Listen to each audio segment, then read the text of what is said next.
tell me about yourself, who you are, and what you do. Okay. I'm Abby, designer. I've been in the industry for 20 years now, all with the same firm. So, I'm a principal in our interior studio and focus mainly on corporate work. But recently, over the past couple of months, I've gotten a little bit into the higher ed stuff.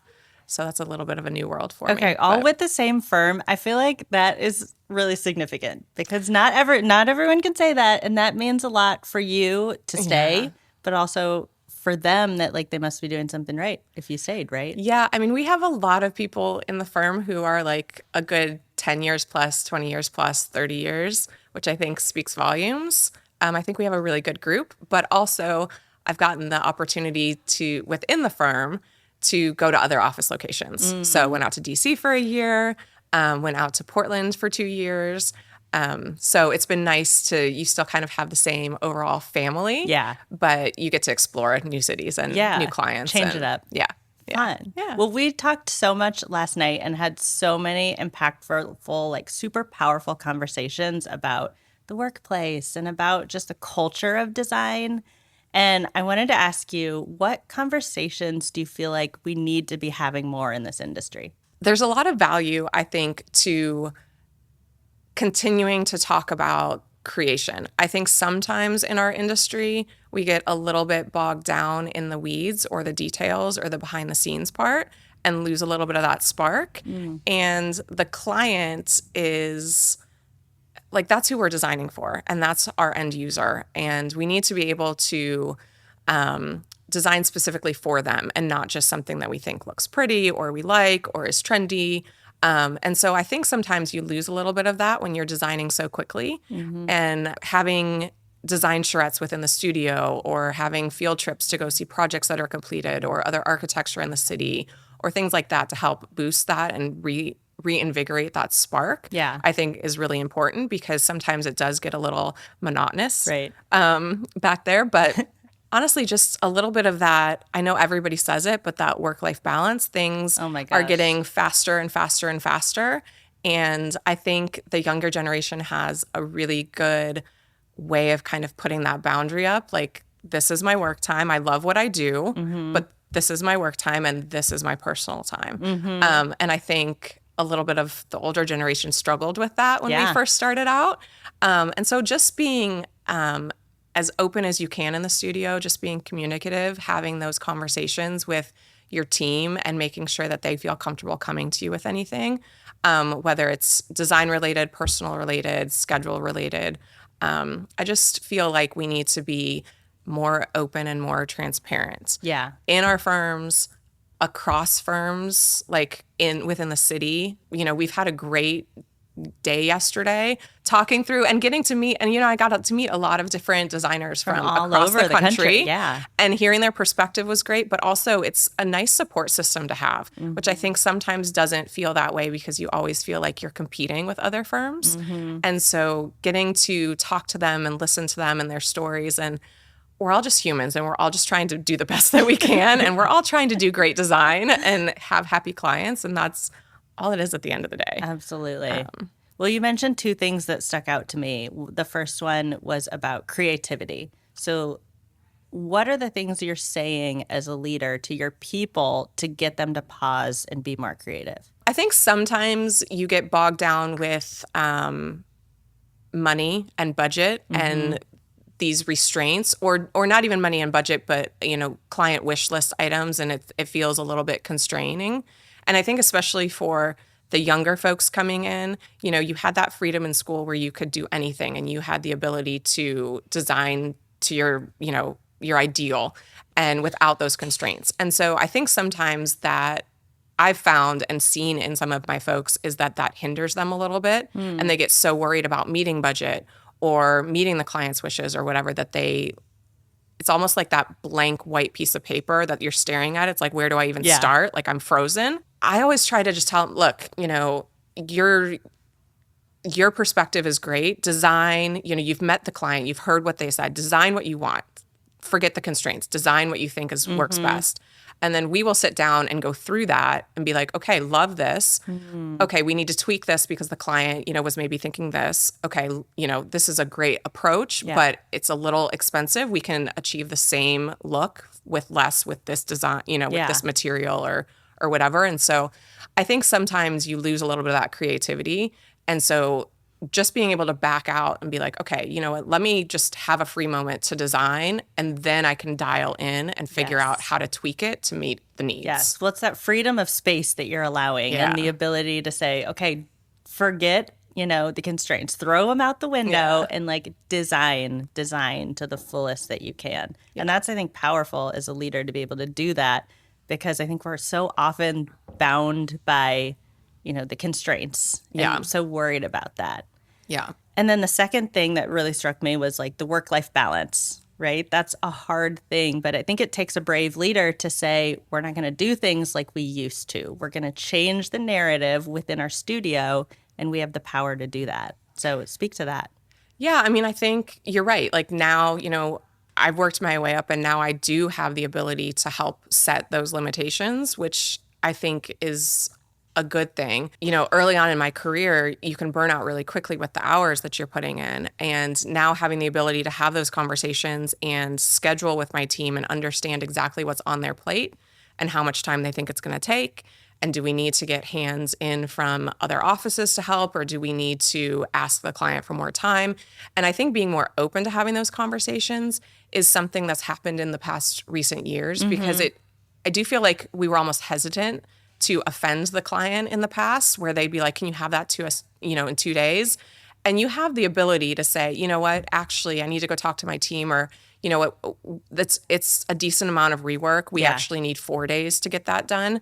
And there's nothing wrong with that. And I think it used to feel like there was. Yeah. And so we have to be the advocate for our team so that they don't get burnt out. Absolutely. Right. And so I don't want to work nights and weekends. Why would I want them to work nights and weekends? Yeah. Well, it's that collaborative leadership approach to be able to stop and ask your team, like, what do you need? How can I support you? And that's where we need to go.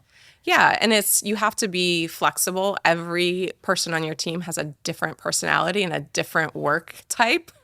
So different generations. Yeah, different generations. It's like, one person, you can give them a list of 6 things and they figure it out on their own. And yet, another person, it's like, here's 4 things, but you need to do this one first, and you need to do, you just have to kind of learn and cater almost to their needs, not in a bad way, just in a, you work differently than I work. Let's figure out how we can work the best way together. Yeah. Well, your lens and your perspective of what you bring to the office is such a powerful approach, and more people need to have that lens.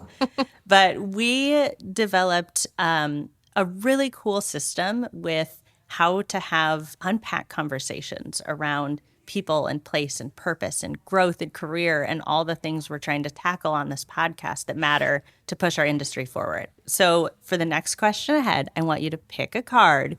We have the category of career and growth, people and purpose, design and creativity. So pick a top card and then read the question on the card, and you're going to answer it. Okay. I love the categories. I love everything we talked about. I'm a color person. The green and the blue speaks to me. Okay, that's my favorite colors. So we're going that way. This is my jam right here. Yeah, this is the one I love. Okay. What's a space you've designed that felt most human-centered?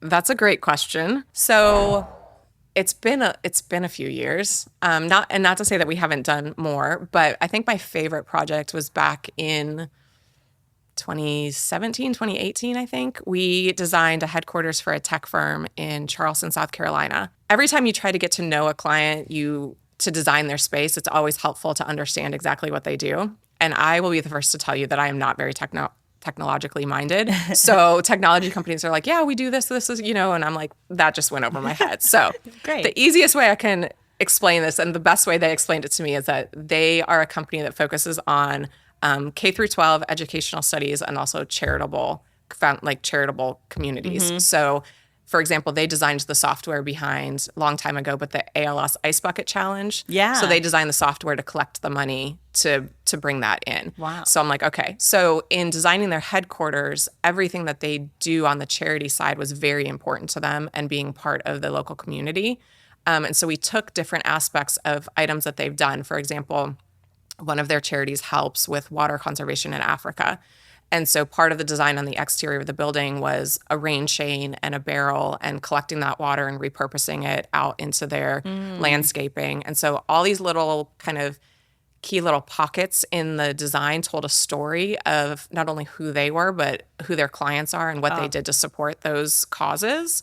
And so we kind of did almost a walking tour through the space. We designed it so that as people from the community and other people came through, you could walk through the space and tell little stories as you got to each one. And each one kind of told like what was most important to them and what they felt, all the good that they felt they did to the world. Oh my gosh, So, I love that. It was nice for all the community, but it was also nice for the employees because you get to come in and you realize you're reminded of what a great company you're working for and all the help that you've put out in the world. So that was, I think, one of my favorite ones because it was just so important to them. Yeah. And there's so many aspects to human-centered design. There's so many ways you can look at it depending on what you care about and also the outcomes you're looking for too. So I love that like the community-centered approach was so important in that design. Yeah.